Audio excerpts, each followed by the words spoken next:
Banana bread, where'd it come from? It came from my mother's grandmother. So my great-grandmother. And I gave samples away at my garage sales.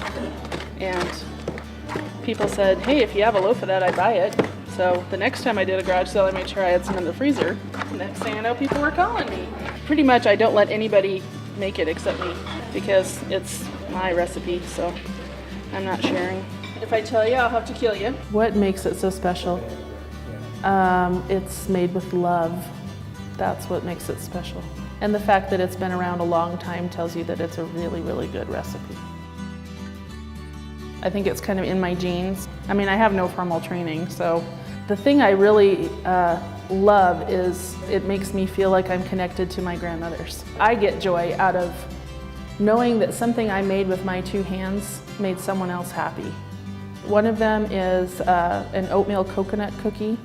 It has rolled oats, and I use chipped coconut, not the sweetened. I call them my man cookies because I never realized how many men like coconut until I started making those.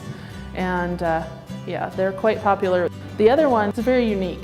They have cut up orange slice candies in them and pecans, and they also have a little bit of coconut in them. And they're almost like a shortbread cookie, but then they have those bites of sweet with the orange slice in there. So they're quite fantastic.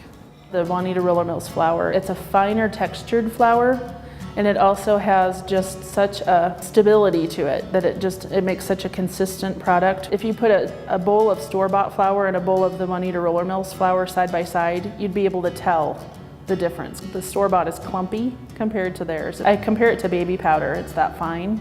Homespun, the definition of the word is old-fashioned, simple, and without pretentiousness. And that's exactly what we do.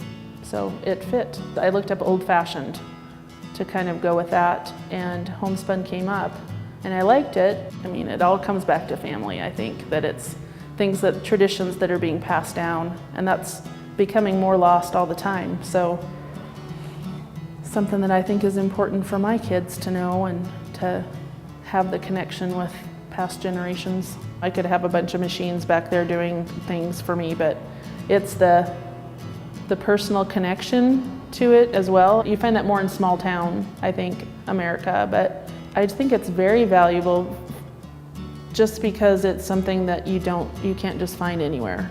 So it's a rarity, kind of a gem.